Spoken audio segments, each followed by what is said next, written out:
Alright guys, welcome to my channel. I haven't had enough water today. Alright, before we get started, I just want to say a big shout out to you guys for subbing me. I think I just hit 200 subs and thank you guys so much. You guys are the real MVP. I love you all. And if you haven't subbed to my channel, please do so because it really helps me out for some reason. And it makes me feel good about myself.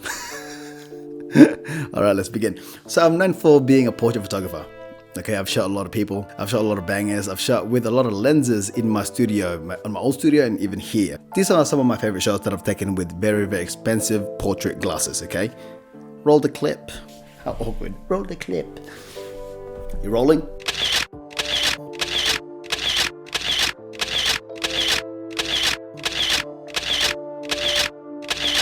Did you show them?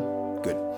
Alright, so what I'm going to do today, I still have this 15-30 by Tamron. It's a 2.8 from George's Cameras. Thank you guys so much for the hookup. If you haven't, just a quick plug right here.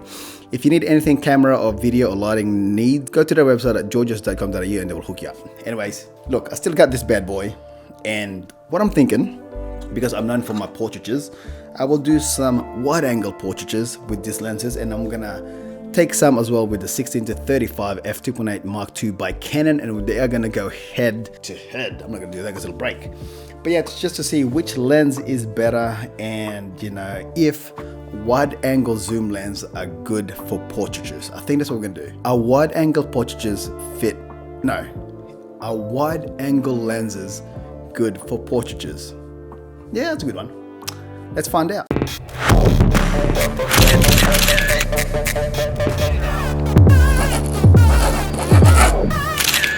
Okay, so I just finished doing my self-portraits in the studio, and I just finished editing the photos that I've taken. So for this one, the preset that I'm using is my own, called Dab of Diamond, and you will notice that there's a small dab of blue in there, you know what I mean? That's why. Little colder look, little feel, you know what I mean? It's just very, very suiting because it's winter, so Dab of Diamond is the preset. So what I did was, I shot it wide open at 2.8, and the focal range is literally just 15mm because the first 11 shot is taken with this lens right here. So obviously with the 15-30 f2.8 by Tamron, it's a very, very wide lens. It's sharp, it's heavy, it's weather sealed, and in my opinion, it's the best Tamron lens that they have at the moment. So 2.8 the whole time, as wide as we can. The ISO is 3200, and these are the shots. So as you guys can see, these shots, they're nothing too crazy in my opinion. But the thing is, with a wide angle lens, and we were talking about, the isolation portraitures, this one doesn't isolate me. It literally puts me in the environment, in the scenery, to tell a better story, to have a better narrative, and I think that everyone are afraid to do these shots because they just don't know what to do, and they don't know how to do the composition, or how to tell a story by showing things, because sometimes showing too much makes the story a bit insane and it's a bit too cluttery and stuff like that. But with this one, just having one light, pretty much a spotlight, puts me right in the middle, and because it's a 2.8 aperture, it's not too blurry, like the bokeh is not too crazy. You can sort of see me playing video games there, the three animals behind me that's hanging on my wall, and then when we move into the next shot, you can see that I'm a photographer. This is my studio. You can see the backdrop that's rolled up. I'm exposing my white wall behind it, you know what I mean? My camera cabinets is right there, all the lenses, all the cameras that I own, and then obviously all the consoles at the bottom right hand side of the corner, all the consoles that I collect throughout the years. So that's the difference between environmental portraits and isolation portraits. So yeah, just know the difference. In my opinion, environmental portraits are a lot better than isolation portraits because, having the 1.2 aperture, 1.4 and the bokeh is crazy. In my opinion, it looks boring. It looks the same as everyone else's, and they think that it's a professional shot because the background is blown to fucking smithereens. No.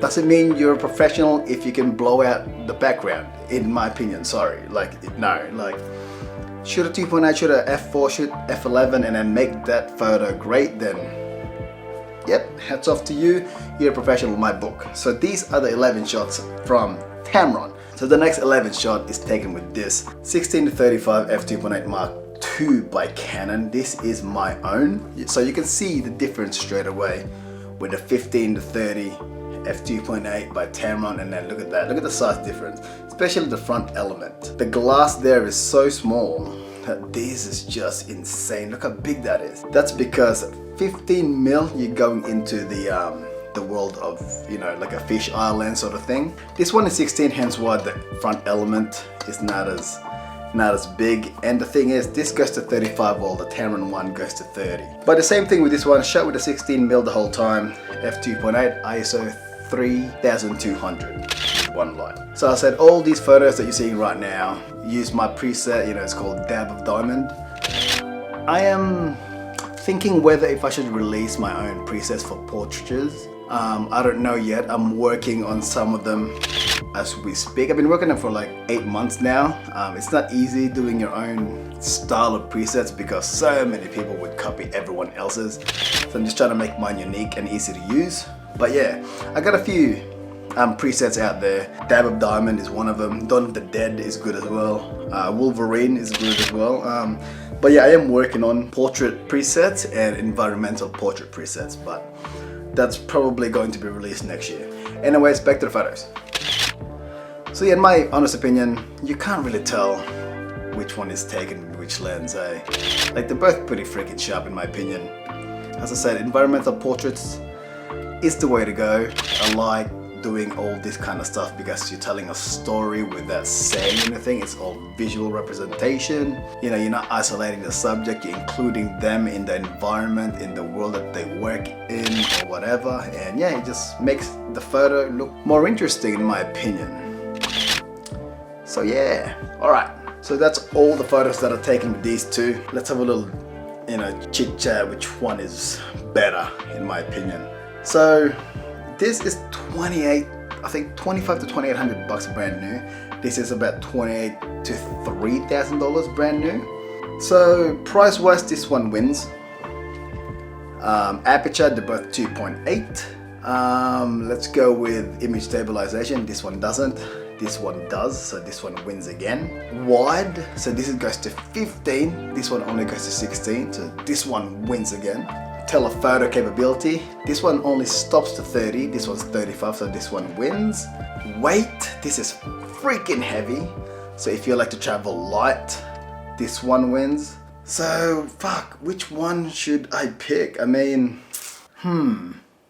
because I have this because I have this already, I will pick this. But if I had to like start fresh, I would go with the Tamron 15-30 just because it has image stabilization. It's 15 wide. You know, I like wide than being a telephoto because of the environmental portrait sort of like look that you can do. Image stabilization is a win. Weather sealing as well. But yeah, but it's really up to you, isn't it? Like, you know, in my opinion, both of those images are like all those images I'm using with these two lenses. You can't tell which one is which. So yeah, let me just, I got a sore neck, that's why I can't turn.